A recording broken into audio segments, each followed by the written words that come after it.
There's far more of an opening for him at Tottenham Hotspur than Arsenal, because is he going to start in that Arsenal 11 at the moment? I really don't think so. I think if anything, he's an understudy for Odegaard. He will do well there, but I think he probably would have started more at Spurs. And unless you're an adamant Spurs fan, on a professional level, you're not turning down Arsenal for Spurs. I think he's that different person who can unlock defences and can turn draws into wins, which is what Arsenal need to do to win the title. But are Tottenham guilty of not seizing the moment at the beginning of this transfer window? Everybody knew they were in for him. He had a release clause. They could have gone and activated that much earlier in the window. They didn't do it, and now they're going to lose out. Son's gone. Maddison's injured. You didn't get Gibbs-White. Just go and get the deal done. Spurs, it looks like, have got 1 year in the Champions League. And with him signing, they maybe had a 25% chance of finishing fifth, because combining Premier League and Champions League is very, very difficult. With him not signing, I don't see them getting anywhere near it now. It's Premier League All Access with me, Sam Matterface. Henry Winter from Sunday Edition is here, and Scott Minto, the FA Cup winner with Chelsea, Champions League record holder for nearly 20 years. You'll have to Google to find out what that record is, or if you're a regular listener, you already know. You're a bad kid, you, aren't you? The opening weekend of the Premier League season is now in the history books. We'll be getting stuck into game week 2 in just a few moments. But what's your one big takeaway from the first weekend? Henry, let's start with you. Ooh, width. Let's go tactical. And Scott will appreciate that. I mean, maybe not appreciate it. Wingers attacking fullbacks. It's really good to see. I mean, you saw the Leeds game the other night. I mean, Yonto certainly for an hour. James as well. You know, I think it's fantastic to see that, particularly in an era when some coaches are going towards wing backs. I love my wingers. I'm old school, historic in, as you kindly put it, Sam. I love watching wingers. So to see some of those flying, I think is brilliant. It was supposed to be a compliment. But Scott, what's your big takeaway? He could have used the word wise or experienced there, Henry, couldn't he? But anyway, no, I never judge things on week 1 of the Premier League season. So I've almost got 2 half ones, if you don't mind. One of them is 2 of the relegated clubs might well make a fist of it. We haven't seen that for a couple of years, although I do caveat that with them playing at home and against poor sides right now. The other half is Manchester United. Could be interesting this season. You know, I think that 5th place is up for grabs for anyone this particular season. I thought they played really well against Arsenal and against most other teams who weren't so good defensively. I think would have won the game, but I go back to never judge a team on match day 1. Okay, well, before we get into the games this weekend, and there are a lot of games to get into, let's talk about some of the stuff that's happened overnight, because Arsenal are on the verge of snaring Eberechi Eze from under the noses of Tottenham. It appears it was a development triggered by the injury to Kai Havertz, just 1 game into the new season. And there's a little bit of romance here, Henry, isn't there? Because he's got history with Arsenal. And as a result of the rumours overnight, I mean, the excitement amongst the Arsenal fan base is palpable. Yeah, I mean, you talk about the romance when he was 13. It probably wasn't a particularly romantic moment for him, but when he was released by Arsenal as a kid and he walked out of there in floods of tears and wondering what he was going to do with his career. And I think that it's a fantastic example of resilience. He went to other clubs, Fulham, Reading, Millwall. But at one point, at sort of 16, 17, he was thinking of working at Tesco's. Other supermarkets are available, but you know, his career was sort of drifting a little bit, and because of QPR, huge credit to them, and I'm glad they get 15% of the profit on this deal, and because of the good coaching there, Chris Ramsey, Les Ferdinand, coaches like that, and then Palace taking a chance. As you say, it's romantic, but it's not an overnight romance. It's taken a bit of a while for the love to float in.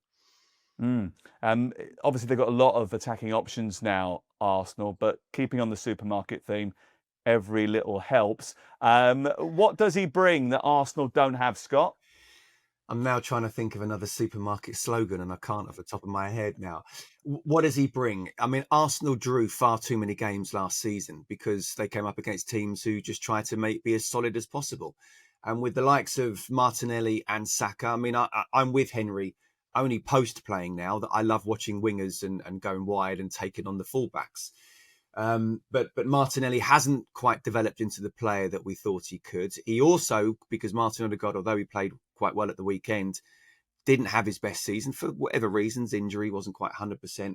I think he's a great option to be that kind of second number 8 or number 10.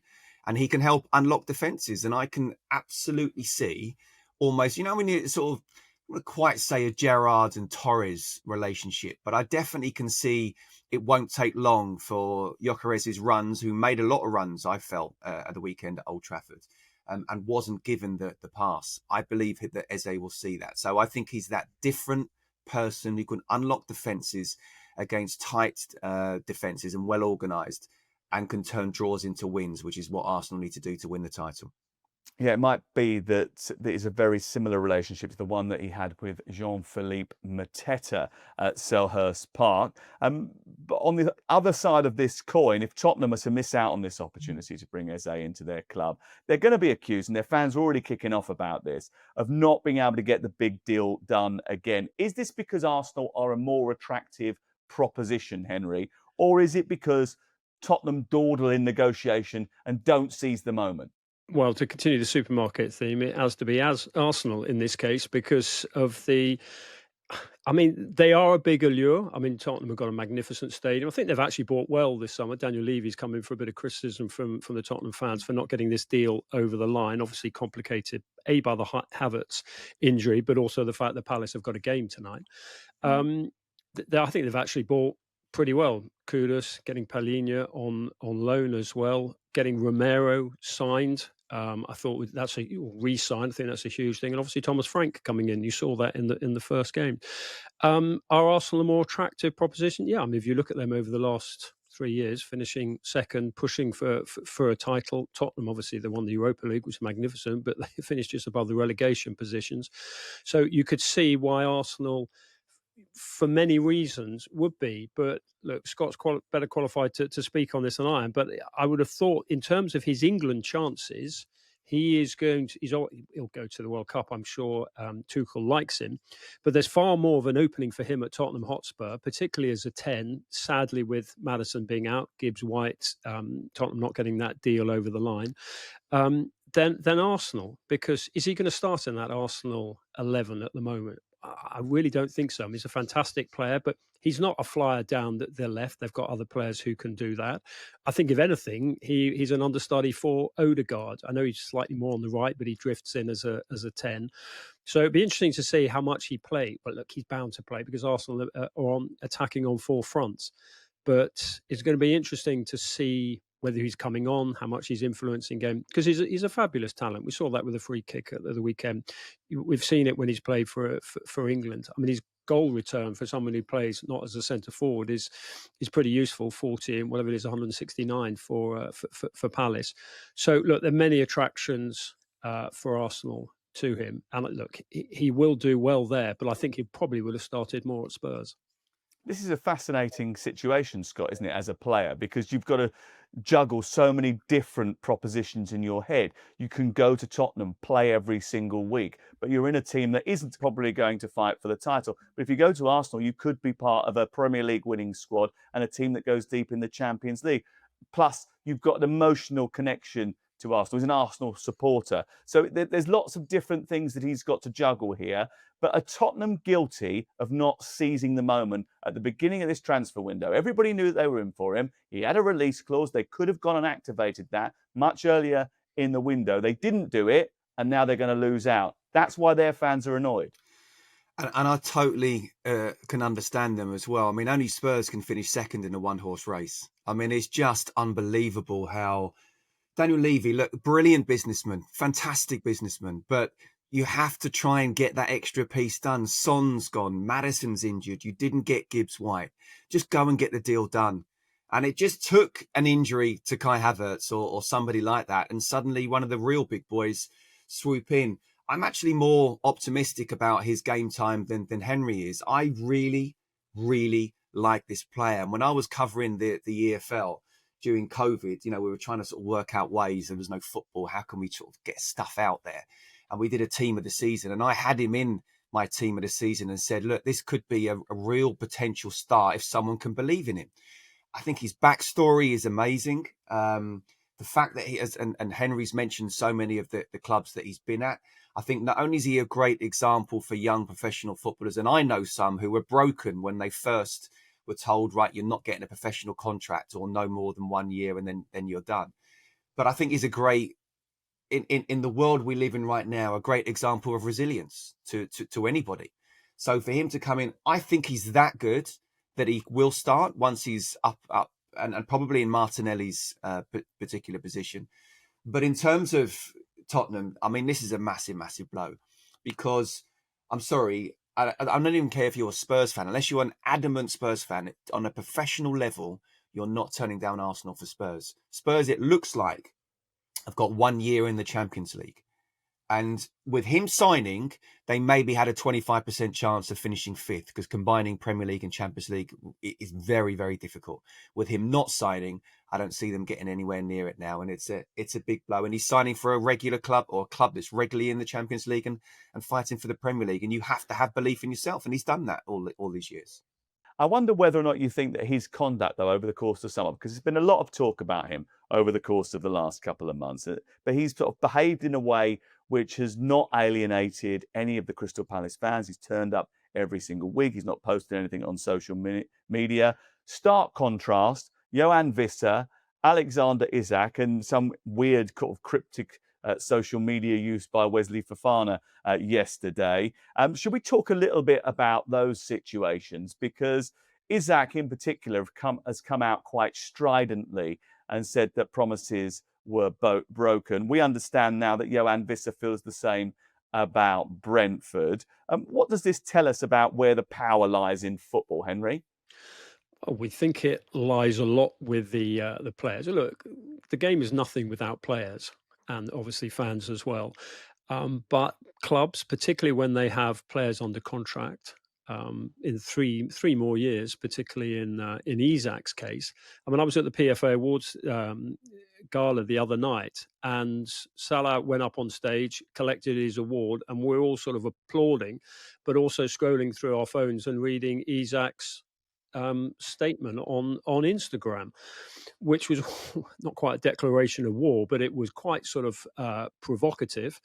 And I think, we've just been speaking about Eze, as you rightly say. He's trained, he's played, he's played when it looks like he's out the building, and you could see him when he was driving out the training ground yesterday, stopping for the Palace fans. I mean, look, players move, players are ambitious, loyalty is for fans. But I do actually like the way Eze has gone about it. Mark Gay's gone about it. Obviously, it's slightly different in terms of whether a club needs to sell or not. But they've done it with a certain amount of decorum. And I think that, coming back to your point, is the power with the players.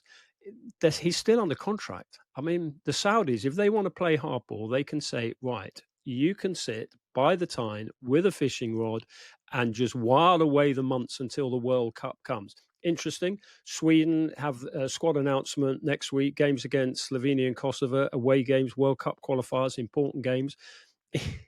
A, how fit is he going to be? And B, is he going to, where will he be? So, yeah, look, I totally understand players want to move. Look, we've all moved in our career, and it's absolutely, you're right. But if you are under contract, at least do things with a little bit of respect. And also have a word with your agent when you are negotiating contracts, put in release clauses. Troy Deeney said on this podcast a couple of weeks ago that it's going to be difficult for Isak to fashion a way back into the fold should Newcastle decide that they're going to keep him, Scott. Now it's about as tricky as the Seven Bridges of Connorsburg, isn't it? I mean, it's almost an impossible puzzle to solve because, as Henry says, the PIF fund can just decide to put him by the banks of the Tyne and make him see out his contract. But Eddie Howe needs the money to reinvest in the squad if he's not going to be able to be used. And if he is going to be used, his head needs to be right because they do lack a little bit of cutting edge. I just wonder whether or not we're at the point of no return for him now. And because of what he's done, because of the way he's handled it, really, it almost has to go to Liverpool now. I think then, in answer to your question, the players do have the power. And I think this is really interesting how this is going to pan out. And there's so many different layers to it because I think Liverpool are sitting in the background and waiting for Newcastle to get their ducks in a row. But as we've said, look, the richest owners in football, but can't spend their money, but they don't have to sell. So they can do exactly what Henry's just been saying. So how will they be? Will they be, I'm sorry, you don't do that in the family, and we're going to make sure you are going to be fishing for the next 6 months or whatever? Or do they say, do you know what, let's try and get this deal done. Let's get, I was on talkSPORT the other day with Ali and Al, and Ali mentioned about Nicholas Jackson. And you know what I think about Nicholas Jackson? He's far from the finished article, but I think Eddie Howe love him, Scott, don't you? You love him. But I think Eddie Howe would improve him and would make him more football intelligent, because he's got all the attributes. So if they were able to get him, to get Yoane Wissa, and maybe have a little bit of change left over for what a deal would be for Isak, then I think that would be a really good ending to it. But at this moment in time, I've got absolutely no idea how it's going to go. When you talk about reintegration, look, players can still be friends with what they're doing, and you can go to the dressing room. I'd look him in the eye and say, you idiot, why did you go down that route? But that's obviously his choice. I just think when people say, oh, once he scores a goal, the fans are going to be back on side, it's not as simple as that. And actually, it's not as simple as just going and scoring. He's missed pre-season. He's said what he said. He said the relationships ended. Newcastle fans, like most fans, incredibly passionate, and it's all about their club. So to suddenly go and say, right, we're going to win you over, doesn't happen like that. It's not going to happen here very quickly at all. So I think for all parties, it's best to try and get the deals done that I was just saying. But, how much do Brentford want? How much do Chelsea want? Liverpool have to make that work from their end. Well, that's interesting, isn't it? I mean, look, I think you're absolutely right. What's really, I think, a real shame is the fact that he was part of the greatest triumph in the modern history of Newcastle United, and that bond that all of those players had with that public, you thought would be unbreakable, but seemingly within 6 months, that will disappear between Alexander Isak and the Toon fan. Great story from Ben Jacobs overnight. He claims that he's seen written proof that Brentford, in writing, agreed to let Yoane Wissa leave the club for £40 million. talkSPORT.com for more on that. Brentford pretty clear, and they were over the weekend, that 60 million was going to be the base figure from which they would start thinking about selling to Newcastle United. So it'd be interesting to see how that saga plays out as well. Let's get stuck into some of the weekend's action now, kicking off at the London Stadium and the Graham Potter derby. West Ham against Chelsea is live on Friday night on talkSPORT. Scott, you hosted an event yesterday with West Ham United fans and you interviewed Graham Potter. Can you give us a little brief outline of the feeling from the supporters and what you learned from Graham? Yeah, it was called the Hammers Business Network. So it's a really good initiative by West Ham, trying to get West Ham fans, but obviously business people together, and perhaps they can help in a business sense. But a common theme is they all love West Ham. And I did a Q&A with Graham, and as ever, very, very impressive. And he talked about, the one thing I took away is that he understands that while, you kind of, these weren't his words, these were my words, you're 6 games away from the sack. That's the managers kind of feel, but he's got to go with what the club wants. I personally feel with what happened maybe last year, maybe it's PSR, he hasn't been given support. I do worry for West Ham this season. You and I, mentioned that he could be in trouble, though apart from Lopetegui, if you look at the owners, they're not generally sacking people, but it's going to be a tough season with the squad that he's got right now. I just thought he was really impressive. It was more a leadership thing. And I think the stuff that he learned almost from, we talked about his Master of Science and the emotional intelligence that he's got and how he employs that within trying to get the best out of the individuals. It was a really interesting half an hour. And I think everyone I spoke to afterwards, even if they were grumbling a little bit at the start of the season and he didn't really improve things last season, were very impressed by Graham Potter, the man. Well, Scott's been hobnobbing with Graham Potter. Henry's been hobnobbing with Baroness Brady. She was on the Sunday edition with you last weekend. So we should have some insight here as to what the feeling about West Ham is. Henry, what was your takeaway? Well, just to merge the two conversations, I mean, it's interesting what Scott was saying about Graham's emotional intelligence, and he has got that. He's a very engaging character, very much a project manager. The white furnace heat of a Premier League club with all the scrutiny, he can, as we saw at Chelsea, it doesn't always work. But look, the key thing is he can have all the emotional intelligence in the world, which he does have, but he hasn't got any pace in central midfield. So I think it's a squad issue as much as a coaching dugout issue at West Ham.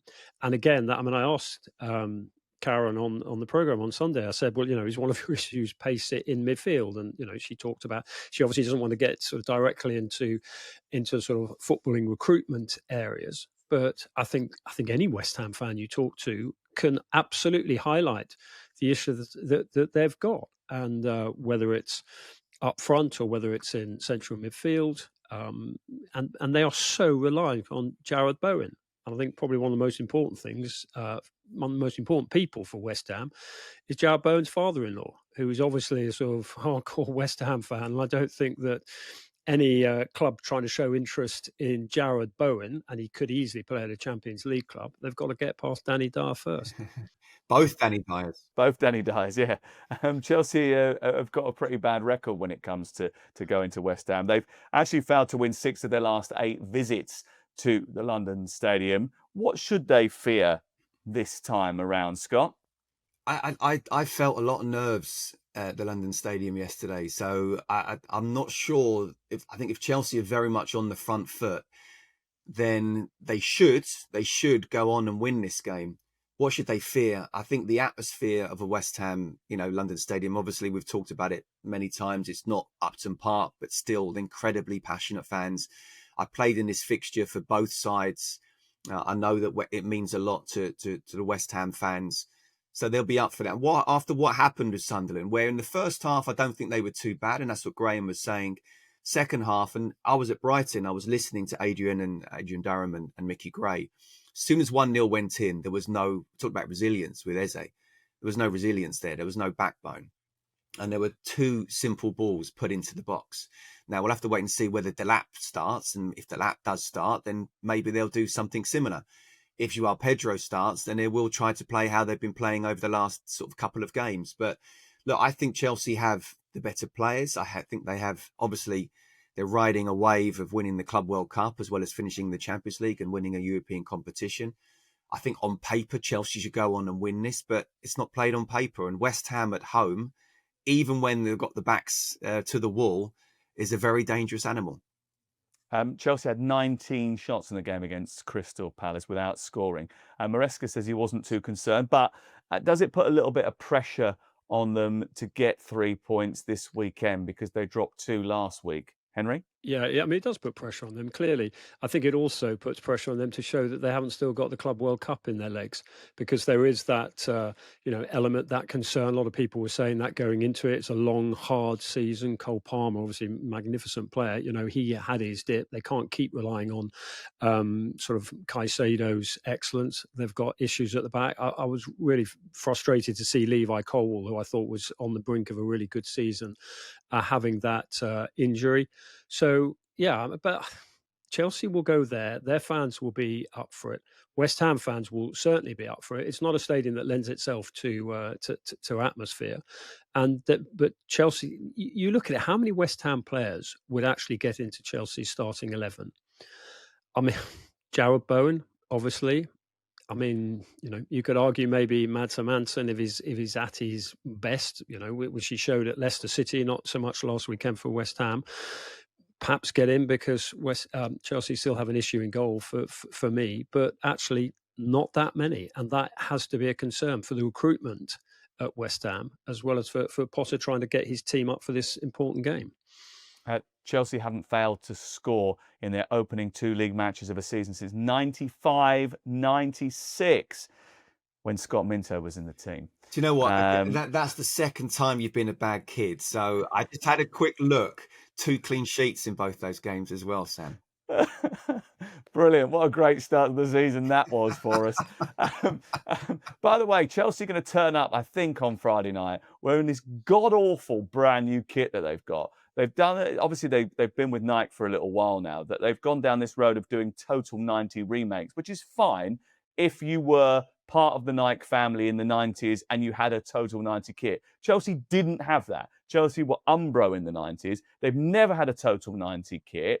They've somehow fashioned some very boring black kit for the third kit this season. And it's got the old school Scott Minto badge on it. The badge that Ken Bates redesigned in the late 80s and was jettisoned straight after Abramovich came in, because it's rubbish. Nobody wants to see it. I just don't get this obsession with making up fake history. Chelsea did not have a total, and get off my high horse. Get off your high horse, Sam. Anyway, let's turn our attention somewhere else. Manchester City against Tottenham is live on talkSPORT. Saturday morning, 12:30 is the kickoff. And City dispatched Wolves with only a flicker of fuss, really, last weekend. Spurs weren't perfect against Burnley, but they have shown signs of difference under Thomas Frank. What are the chances that Spurs can repeat their victory of last season, Henry, when they were killing City on the counter-attack? Yeah, unlikely. You look at City at the weekend, and even without Rodri, who for me is in the top 3 most important players in the country, when he returns, apparently after injury after the September internationals, he's going to make them even stronger. But you look at their signings, whether it's Nori at left back, I still think they probably need a right back. I mean, you've got a midfielder playing out of position there. But Reinders, obviously, everyone's been talking about him, sort of player of the weekend. I mean, fantastic. That creativity, the goal. Erling Haaland is going to score an absolute stack load this season. The strength they've got coming off the bench in Ryan Cherky. I mean, Spurs, everyone's scrutinising Spurs, obviously, because they've missed out on Eze to their great rivals. But they have actually done pretty decent business, and particularly keeping Romero. I think he's just he's kind of like an unspursy player in terms of he is very, he's resilient. There's no softness to him. He's tough. He'd fight you in the supermarket aisles, let alone going up for a corner. So I think he's important. I really like Palhinha. It didn't work out at Bayern Munich when he went there, but I think he's a terrific player, fit and up and running. I think he gives that strength in front of the back four, but. Just City, there's just something about them. You look at Pep, you listen to his interviews, and that hunger is there, that remarkable hunger, which must inspire the players. And one player who I was just absolutely delighted to see him do well, because I've written him off a couple of times in recent months, is John Stones. I just thought John Stones playing like that. Everyone goes, "Oh, Rolls Royce, he's absolutely purring." Well, it's great to see John Stones out of the garage. This Rolls Royce actually out and about, driving across the country, stepping into midfield, absolute class. So, coming back to your point, I would be amazed if City lost that. Interesting you say that Christian Romero's not really a Spurs type of player. I mean, he's not, because he is sort of so hard and fast and aggressive, and Spurs are always associated with flair players. But he is in the sense that he does so much right, and then just at the last minute will get sent off or do something crazy. For all their quality going forward, they still don't look particularly secure at the back, though, Manchester City, Scott. No, and you and I went a little bit early in the Club World Cup, didn't we? About when they mainly played. you. Well, it was both of us, and then you have, of course, in the season preview, because you've said that's your prediction for the title. I did the game against Juventus, and they were Manchester City of 2-3 years ago. They were amazing. If they needed to score 6, they could have scored 6. They outplayed a Juventus side in name, obviously a massive historical club, but not a good side. And then what happens? Very next game, they get knocked out against Al Hilal, who got good players, of course. And that's just made me sort of just step back a little bit and not predict City, because you know what I think about Pep Guardiola. But even at the weekend, as superb as they were, again, I caveat that with Wolves. I predicted them to go down. So, never judge a team on a match day one, but they were very, very, very impressive. My one worry about them is what you've just said about them on the counter-attack, and against a really good team, or maybe just a pretty good team, they could be in trouble there. So I'm just going to hold back a little bit as what I think about City for this season. After half a dozen games, if they dominate the games like they did against Wolves, and if they do it here, it won't be easy. So impressed with Thomas Frank. I've talked about how adaptable he was. Watching the game against PSG, he was always going to go 3 at the back. And I knew at the Burnley he was always going to go 4 at the back. And let me tell you, he's definitely going to go 3 at the back or 5 at the back again against Manchester City. He's very, very adaptable. They won't make it easy at all. It's going to be a really interesting game. So it's a big test for City. Yeah, Scott, I apologise. I went a little bit crooky there, didn't I? I noticed that you'd made a couple of bold predictions, and when I thought that they were going to come true, I sort of jumped on the bandwagon and had sort of my arm round you. Yeah, I'm with Scott on this. And as soon as they started to go the other way, I abandoned you and went, "Oh, it was Scott who said that." Well, you've stuck with them now for the season, the title I have. itself. I've picked them for the title this season. One of the reasons is the depth of talent. And Rico Lewis has just signed a bumper new deal. He's going to spend at least the next 5 years at Manchester City. Does City's commitment to him, Henry, underscore just how good he is? Yeah, I mean, he's played 5 times already for England as a teenager. I think he's 2021 now, but he's only played under Gareth Southgate. He's got to convince Thomas Tuchel. He's also, when he's played for England in those games, he's played at left back, which I don't think is his premium position. So look, we see he's an archetypal player as a defender who's very happy stepping into midfield, the classic, inverting. So yeah, I think that's great. That, and also from whether it's a PSR perspective or one of our own perspective, I think it's great when you see these players step up from the academy. It's a real pat on the back to the coaches they've got there, to the investment they put into their recruitment at schoolboy level, and also for all those kids who are hoping to step into the first team and put on that shirt. They see a player who was a couple of years, whatever, above them, sort of doing that. So I think that's great. He's quite a fearless player. But the youngster who really impressed me most was Oscar Bob. I thought having him back, I mean, he's got the maturity of a sort of 27, 28-year-old. He's early 20s.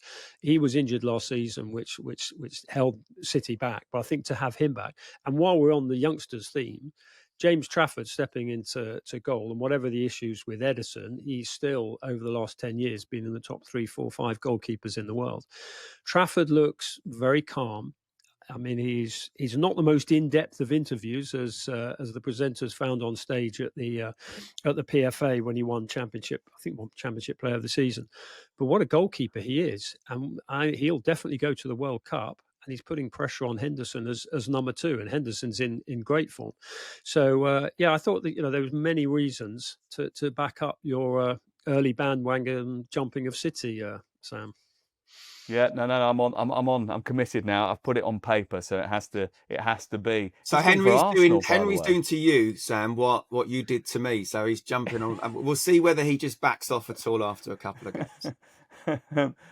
Quick fact for you: Tottenham have scored 12 goals on their last 4 visits to the Etihad. They have a very quirky record against Manchester City. Right, let's move on, because on Monday night we've got a huge clash for you on talkSPORT. Not just off the pitch are they fighting, but on Monday night they're going to fight too. Newcastle and Liverpool. Monday night sees the clash of 2 clubs that are at the centre of the biggest transfer saga of the summer. St James's Park is going to be an absolute bear pit for Newcastle against Liverpool, live on talkSPORT. Will the Isaac drama motivate or distract Newcastle United, Scott Minto? Well, again, I go back to the season preview. I'm really picking holes in my predictions. The question was, and it's a horrible question, biggest disappointment. And I thought that this Isak thing would really affect Newcastle, and Villa would win the first game, and it was between Villa and Newcastle actually as to who would be my biggest disappointment. But Newcastle at the 2, obviously that's Villa in terms of that answer.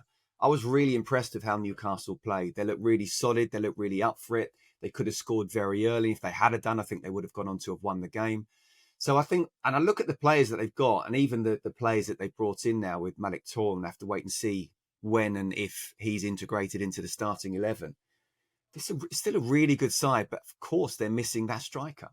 Whether that's Isak or whether that's somebody else, a Nicholas Jackson or whoever.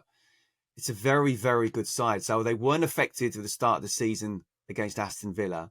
And let me tell you now, if any player is not up for this one on Monday night against Liverpool with all that's going on, he'll soon know about it. That atmosphere is going to be one of the best of the season, and we're talking match day 2. I think I'm going to take ear defenders rather than headphones on Monday night. Ryan Gravenberch should provide a little bit more sturdiness for Liverpool, but where can Newcastle hurt them? Because they lacked a little bit of a cutting edge against Aston Villa.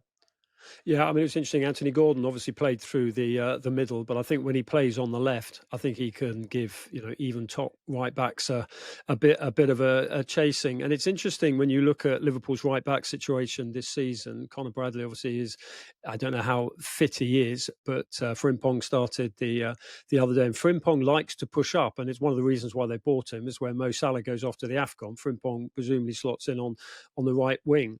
But I think that gives a chance to get behind the fullbacks. Milos Kerkez, I mean, he's a fabulous player. He's in the PFA team of the season for his work at Bournemouth. But I thought that he had struggled a little bit the other day, and he can dive in. So it'd be interesting to see whether it's Alanga, whoever plays out there. I think, yeah, that defence can be got at. But I agree with you. Ryan Gravenberch suspended for the first game, sitting in front of that back four, and he's very good at covering either side. But you look at the two centre halves, who are fabulous centre halves, Kanate and Virgil van Dijk. They've not been at their best at the start of the season. Hence they brought Leone in and the links obviously with Mark Gay. But I think Liverpool's look. They're champions, and I understand that the interest and the support for Manchester City, and I'll board that bandwagon when necessary. But I went for Liverpool at the start of the season, possibly because I thought they might get Isak. But because of all the leaders they've got in that team, national captains like Van Dijk, Mo Salah, Szoboszlai, and players like that, because of they'll have strengthened their central midfield, which was good last season anyway. Gravenberch and McAllister both in the team of the year. But I think maybe now is the time to be playing Liverpool as the new players are settling in. If you can get behind the fullbacks, then give it a go. But totally echo Scott on what the atmosphere is going to be like. I mean, short of bringing Isak out to kick the game off in ceremonial fashion, I don't think you could have any bigger noise. War flags will have got all their banners and flags. The noise will be there early. I mean, it will just be spine-tingling. You will not be able to hear the referee's whistle. Wouldn't it be great if there's a turn of events this weekend where Alexander Isak commits his future to Newcastle and signs his brand new contract on the centre spot just before kickoff? I mean, that would just top it off for me. Wirtz didn't set the world alight in that game against Bournemouth on Friday night, but he was very good in the Community Shield. Ekitike seems to have settled brilliantly. He looks difficult to contain. Liverpool scored 44 goals in 19 away games last season, Scott. But that Newcastle defence, will it be tougher to breach than Bournemouth's?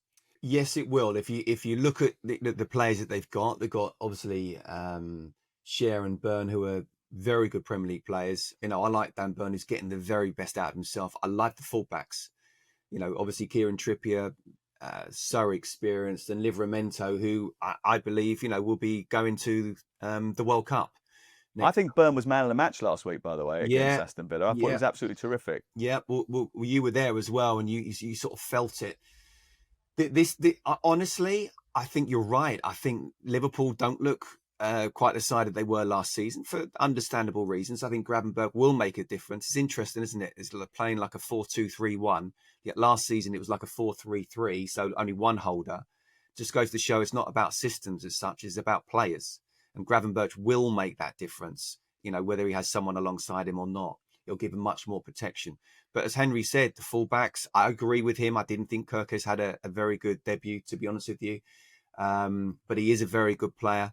I think the fullbacks, there's definitely a place where they can get in behind there with the pace of Newcastle. And I think players get it. And you should always try 100% with every time you go out there. But this will be 101%. This will be that little bit extra with everything that's gone on. I would not be surprised, even though they haven't got that clinical goal scorer, if Newcastle go on and win this. Be interesting to see what happens. Malik Thiaw a step closer to the starting 11. Ilanga bought in, Jacob Ramsey bought in, adding options to Eddie Howe's squad. And then you've got the Ramsdale-Pope conundrum. I don't know about you, Henry, but I was just a little bit surprised after signing Aaron Ramsdale that it was Nick Pope that started last weekend. I suppose that's just a little bit of loyalty thing from Eddie Howe, because clearly the reason he's brought Ramsdale in is because he's better with his feet. Yeah, Pope, another one who worked in a shop down Bern, another one who worked in a supermarket. It's a bit of the sort of the theme of the To of play the for day. Newcastle, you've got to have done the hard yards, haven't you? Yeah, that's right. They love a trolley dash. Yeah, I mean, look, Ramsdale. I mean, I like Ramsdale. Obviously, he's a good goalkeeper. He showed that at Arsenal. I mean, I think David Raya obviously has been fantastic for them. But a lot of Arsenal fans were a bit disappointed when Ramsdale left because they felt he'd done nothing wrong. I just think his personality will be really important. And echoing Scott's point about the players will be up for it. Ramsdale will be up for it. Whether Nick Pope starts or not, Ramsdale is absolutely that character. And this summer I covered the under-21s, and the two players there who clearly are going to go on to the World Cup, one past Newcastle, Elliot Anderson, and one present, Tino Livramento. They were both England's best players there. I just thought they were outstanding in terms of, can they step up into the September internationals for Tuchel? Yes, they can. Livramento, that pace, that ability. Scott's so right about the fullbacks. Lewis Hall, when he comes back in, another reminder of the coaching work that Eddie Howe does, making good players better. So yeah, and Trippier, obviously, he's a fighter. You know what you're going to get from him. So, but I agree with you. I think that maybe at centre back, we've had one or two sort of injuries, absentees. I think that has now been strengthened.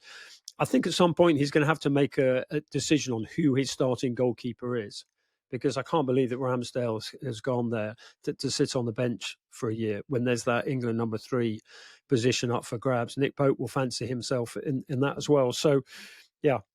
But I just like Ramsdale's personality. I mean, the England press had a bit of a falling out with him at one point during the Qatar World Cup over some photographs, and he was in a bit of a huff about that. But that was soon smoothed over because he's such an engaging character. Fans love him. I'm sure teammates love him as well. And he's the type of player you want, not simply in your squad and in the dressing room. But personally, I think he should be starting. Interesting, isn't it? Liverpool and Newcastle involved in some epic games, even over the course of the last year. The 3-3 in December, compelling. The cup final, absolutely superb as well, especially for Newcastle United. And New Year's Day, the year before, they were involved in a seesawing game, which finished 4-2 to Liverpool. Let's hope for another big one on Monday night. It's live on talkSPORT. I'll be there with Troy Deeney and Adrian Durham. Arsenal leads Saturday 5:30, one of a number of games that we've better sort of rattle through before we end. Defence won the day at Old Trafford last week, but the Gunners fans will demand a little bit more of a creative performance at home to newly promoted Leeds. And I suppose if they add Eze before the weekend, they're likely to get it, Scott.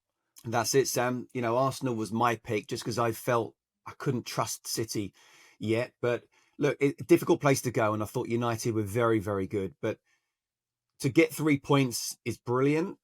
But they can't keep on doing that because they were doing that last season and they fell short. They need more, which is why I think Eze would make a big, big difference. Defensively, yeah, superb. We know how good they are. And, even you look at the bench of Lewis Skelly and was it Timber coming off the bench, that they're first teamers. But going forward, they need something a little bit more. And I'm just slightly concerned that Mikel Arteta is going to be sort of same as last season. Again, we try not to judge anyone on the first game, and Old Trafford, difficult place to go. It was always going to be tough, and they did play well, but they need more. And that's why I think Eze would be a wonderful signing. He could unlock the defence. Gyökeres has got, 60 minutes under his belt now. He's getting a little bit fitter. Take him a few more games. This should be the perfect game. Leeds were very, very good in terms of, again, we talk about atmospheres and Ellen Road, and when I was there in the Championship, it felt like a top Premier League game. The fans there are amazing, but the players, contentious penalty decision gave them all 3 points. They're not the Leeds United of old, so this should be the perfect game for Arsenal. David Raya, such an asset last week and all of last season. But Leeds have got a good goalkeeper too in Luca Perry. They've recruited a lot of physically imposing players, but they need a goal scorer. By the way, the goalie has this thing where he throws the ball up and punches it about 100 yards. He hasn't done it in the Premier League yet, and he didn't do it much in France, but he can distribute. Let's just put it that way. The one thing that Leeds lack is not someone who's going to score 20 goals, because I don't think that you're ever going to get that when you're Leeds United. No one scores 20 goals. 3 or 4 players every year score 20 Premier League goals. We've spoken about that before. But you need someone who's going to get 10 or 12 Premier League goals over the course of the season. And I'm not sure that Joel Perreault is the kind of player who's going to do that for all of his qualities. And I just think they probably need that extra little bit. They've been linked with Noah Okafor, but if they're to stay in the league, they're going to need to find a way, Henry, to score goals, aren't they? And they brought Calvert-Lewin in, haven't they? And you will, I mean, if he's fit, he can If he's do. fit.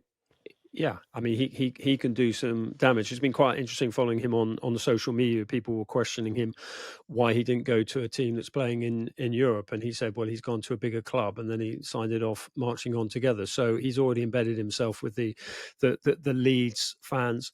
I just think their performance the other day. I mean, you're right. They produce it. They've got all this creativity. Tanaka as well in that sort of number 10 role. I thought was outstanding. Their most important player for me is Ampadu. I just think he sets the tone. He's got that emotional connection with the fans on and off the pitch. I mean, you saw his celebrations when they went up. He took a bad knock. I thought it was quite a sort of dangerous challenge that he took the other day, or late challenge, and yet he was so determined to play on. I mean, they had the sub ready to come on, and he was so determined. I think that is what Leeds is about. It's that determination, playing for the badge, playing through the pain, playing to win, marching on together. Still fueled by the feeling of injustice from the 1975 European Cup final. All those things are absolutely stirred with the next generation of Leeds fans, let alone sort of my generation, who just about remember that. So yeah, there's something special about Leeds United. I mean, they're unique. I mean, it's a one club city. We talk about atmospheres in the Premier League, and you go to Ellen Road and you think, no, it's all right here. Yeah, I was there Monday night. It was absolutely belting, especially at the end of the game. They play the Kaiser Chiefs song, I Predict a Riot. They're all kicking off. Actually, what was amazing was the celebration of players after winning that game, all jumping into each other's arms because they know how important getting their first win of the season is. Bearing in mind, it took the two took newly promoted clubs in general all clumped together till October to get 3 points last year. Two have managed it in the opening weekend. So good luck to Leeds and Sunderland. Maybe Burnley will be next off the rank. They play Sunderland this weekend. Everton against Brighton. I'm going to the Hill Dickinson Stadium on Sunday, Scott. The dawn of a new era for Everton. How significant is the opening of this state-of-the-art arena going to be for the club's future, do you think?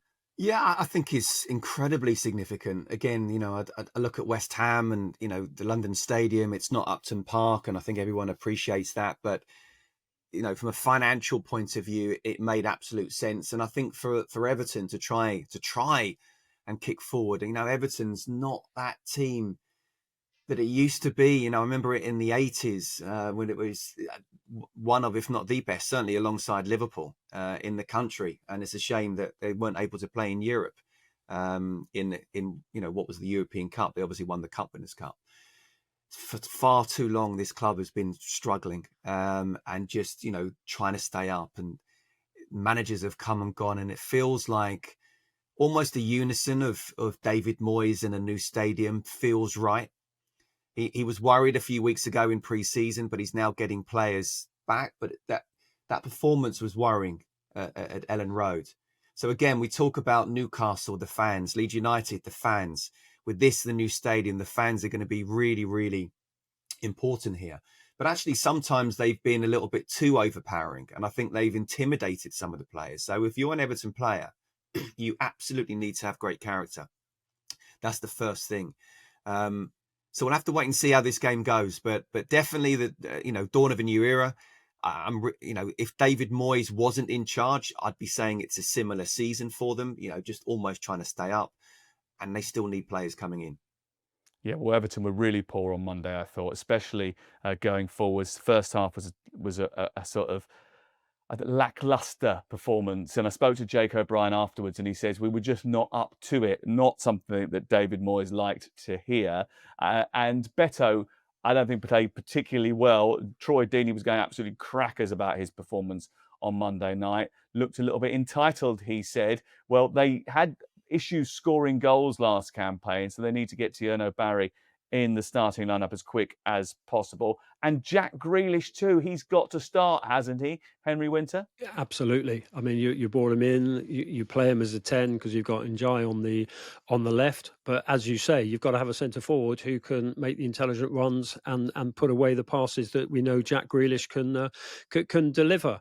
I completely agree with you on Beto. I think you can go back to a fit Calvert-Lewin. You could argue go back to a Lukaku, or you could go back to Duncan Ferguson. And I mean, it's for us a reliable centre forward.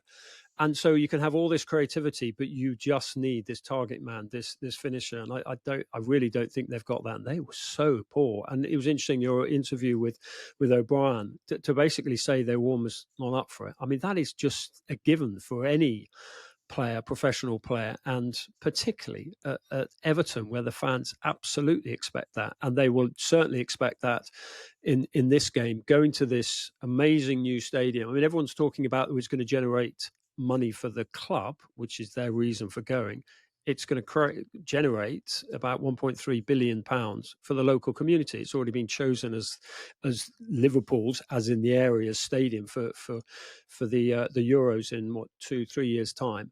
So it's absolutely huge. But the tone has to be set in a fairly willful way with an early challenge, because we all go into these new stadiums as sort of journalists or fans, Scott as a player, and there has to be something that sets the tone. Whether it's a goal, an amazing goal, whether it's an amazing game, everyone walks out and go, that is just unbelievable. And you almost, your first love, which for everyone there will be Goodison Park. And you're thinking, well, that was great, but, I've moved on. That was a great romance, a great love of my life, but I've now moved on to my next love of my life. And we've just had this night of passion at the new stadium.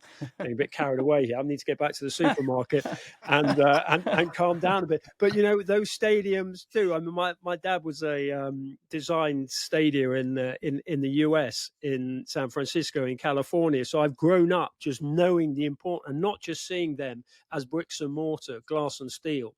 They are homes fit for heroes, and they have to be that.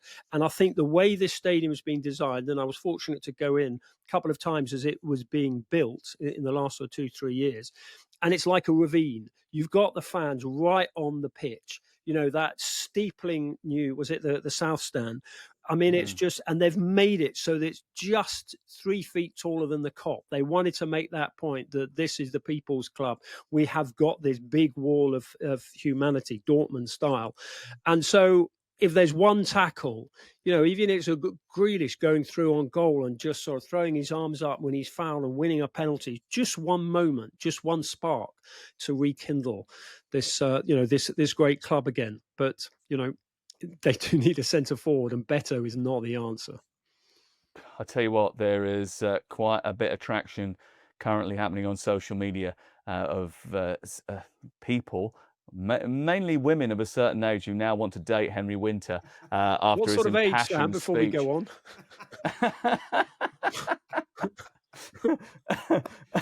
Let's quickly hit 2 other games before we leave you. Fulham against Manchester United. Manchester United have won their last 8 trips to Craven Cottage. And after watching them last week, are you expecting them to beat Fulham again, Scott?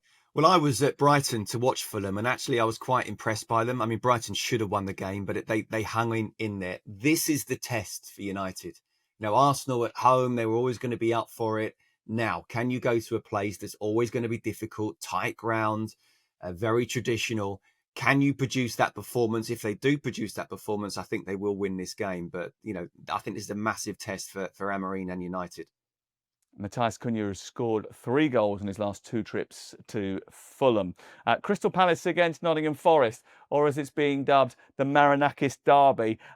It's got a little bit of spice to it, hasn't it, Henry? Obviously, it doesn't look like we're going to see Eze in a Crystal Palace shirt this weekend. They're going to have been playing in Europe on Thursday night. So are they going to struggle to temper an aggressive Nottingham Forest, who last week scored 3 goals in a Premier League curtain raiser for the first time since 1996?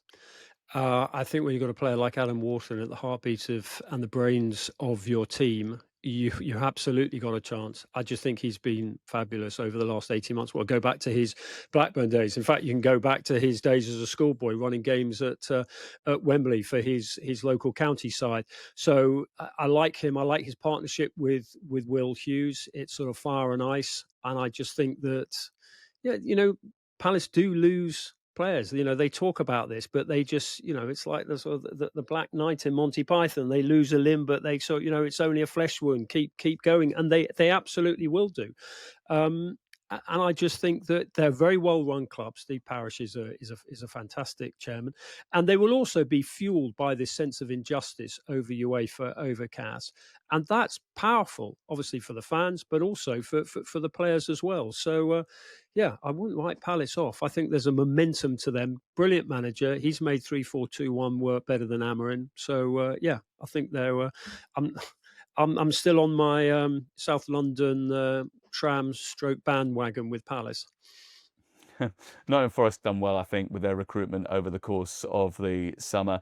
They've brought in James McAtee over the course of the last couple of weeks, and they've brought in Amari Hutchison as well. They're on the verge of signing Jose Angel Carmona, a young right back from Spain who plays for their, or did play for their under-21 side, but also can operate at the centre of defence. They've bolstered the squad before they go into the Europa League in a couple of weeks' time. And they are a very, very good team. And obviously, Chris Wood has already started scoring goals. And they haven't even managed to get Igor Jesus in the team from the start yet. That might happen over the course of the next few weeks. That game is at the weekend. So to kick it off is West Ham against Chelsea, 8 o'clock, Friday night, live on talkSPORT.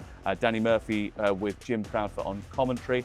I'll be at Manchester City, Tottenham, and Newcastle against Manchester United, plus that game at the Everton Stadium. Just a quick word. This is my stat of the week before I let you go, right? Manchester City, Tottenham, Saturday lunchtime.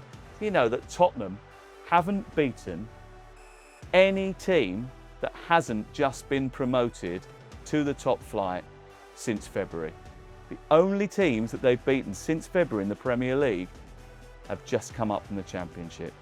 Let's see how they get on against Manchester City on Saturday. Henry, thank you very much. Pleasure. Scotty, baby, thank you very much. We'll Thanks, all be mate. back on Monday to review all of the weekend's action.